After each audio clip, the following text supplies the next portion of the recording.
Hey there, it's Julie Hutchison here from Think Be Do Leadership, the home of the Quiet Leaders Launchpad, and helping businesses to grow by growing you so that you can grow your team, so that we can be more productive and profitable. So today I want to talk about how do you really know, or do you really know, what your team, your staff think of you?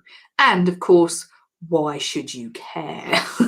Because I have met people who say, well, I actually don't care because I just want them to do what I want them to do and they should just get on with it. And we hope that they do.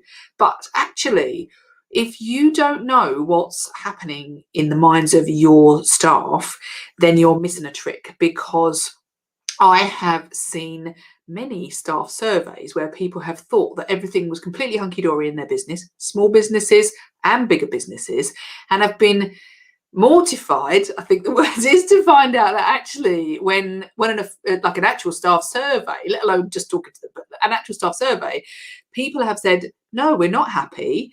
We hate our boss. We just come for the money, and we would leave if we could find another job. And we cannot bear working here, or the culture is terrible, or he treats me awfully, or she's a right old cow, or whatever the thing is. Apologies if you're listening live. Apologies for the cow word, but you know what I mean. Say hello if you're listening live anyway, in the comments. I'd love to say hello. But if you don't know what your staff really think of you, and of course of each other, that's another big point. If you have no idea because you're so busy doing your thing and you're like, well, I'm working really hard and I think they're okay, and I've told them what to do, so I'm just going to let them get on with it, and I'm now I like, okay, I'm just abdicated all responsibility for them and I'm just going to let them get on with it. Then suddenly people start leaving, or they start not doing what you want them to do, or they're arguing amongst themselves, or hey Katie, hi, happy Friday to you too. So what do you don't know what they're talking about, you don't know what they're thinking about, you don't know how they're feeling, and you might say, well, they're just here to do a job. But if you don't know, then you cannot make a difference and you cannot change the thing that they may then go ahead and do. So say, for example, you had a really good member of staff who is brilliant at what they do. And you're like, oh, let's call her, I've got to think of a new name, Gemma today. Gemma is amazing at doing the bookkeeping, for example. And Gemma just gets on with it. And you think, oh, Gemma's getting on with it. She's good at that. I'm going to let her get on with it. And then you don't say anything and you don't ask her anything. And you just think, fantastic, she's just a doer and that's great. But what you don't know is that Gemma is thinking, Julie never asks me how I am. Julie never notices that I do a good job. Julie never...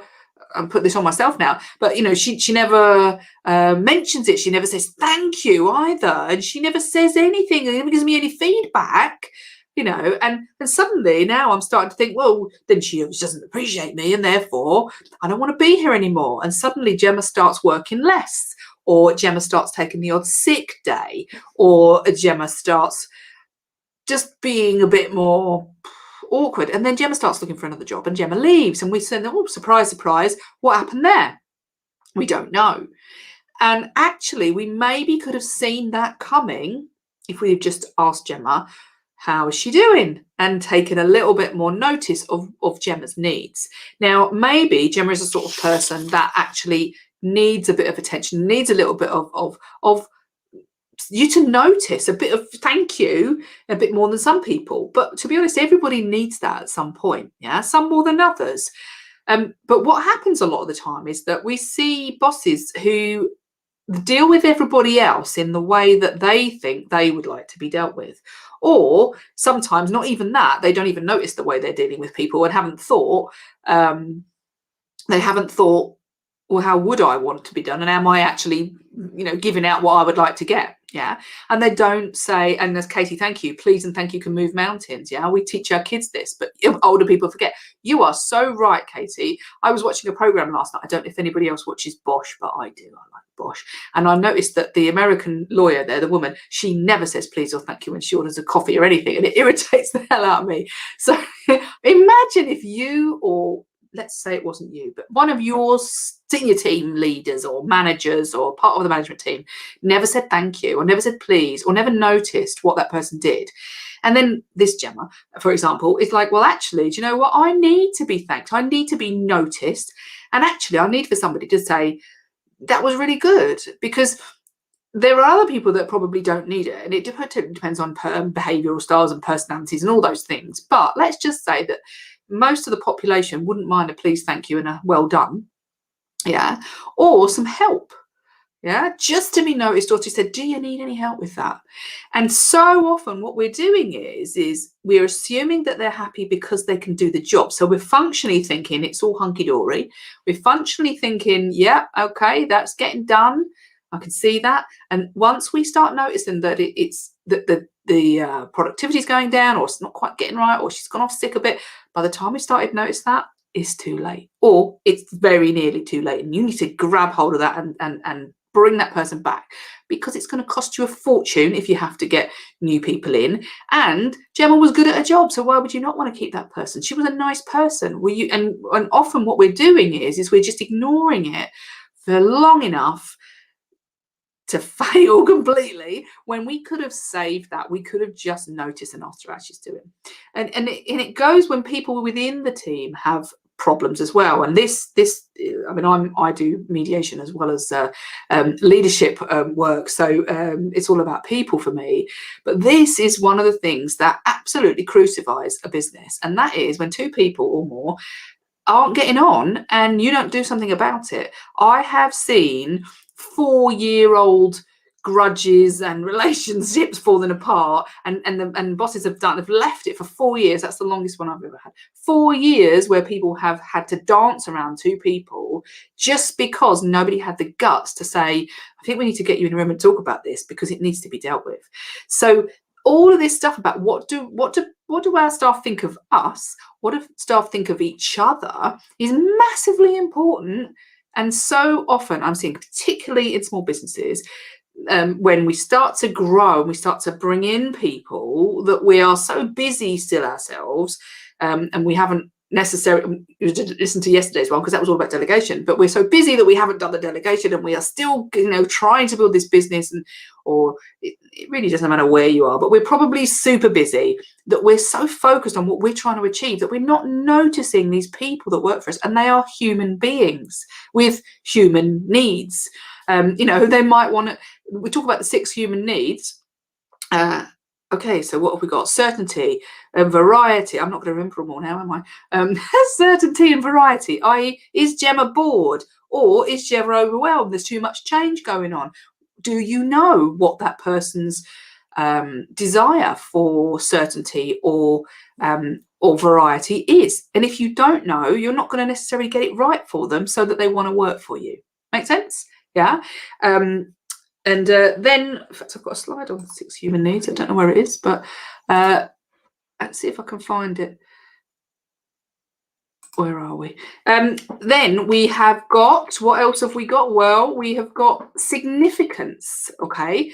Now, if you think about this, if every human being has a need for significance to some degree or another, and you are not giving them that significance because you're not noticing them, then at some point somebody's going to say, well, you don't care about me, and you don't think I'm important or valid, and so therefore I'm going to stick 2 fingers up you and say, well, I'm not interested in working here because you don't say, wow, that was a great job. And sometimes these small things that we miss out are so easy to do, but easy not to do, as somebody famous said. Easy to do, but easy not to do. And we lose this. We forget to do it.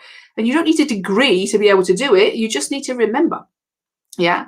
And then, of course, you've got connection, and let's put love in there as well, but connection, i.e. feeling of belonging to the team. So are you just ignoring them and they just feel like they're a machine? They're just another widget in your business.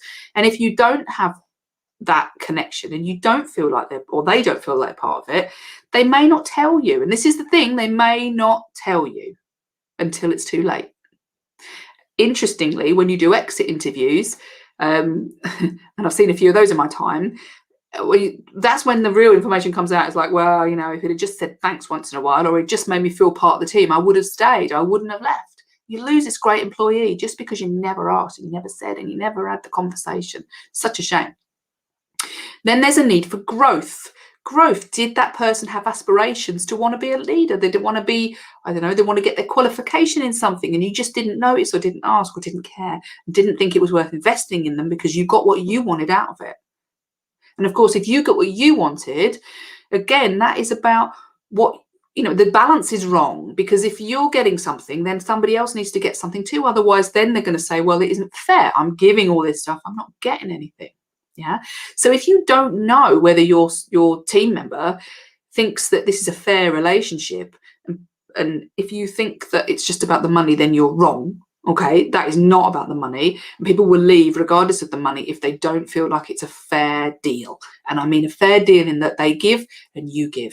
And it might be you give caring, they give caring. You give work, they give, whatever it is, it's not always about the money. Okay, it might be about this growth. Then people need to give contribution. They need to feel like they've given a contribution. So if you can say, well, thanks, that was amazing, that was really worthwhile, something as simple as that to that person will make them feel happier because they have felt like they've been useful and made a contribution to you, yeah, or to your business or to the cause of whatever it is that you have. So again, if you're not looking out for these things, you're going to lose staff left, right and centre. And you may say, well, that's okay, I'll get another one, but that's not always the case, is it? Because it costs you money and you don't know who you're going to get, and there's time, and it's a faff, to be quite honest, to get new staff.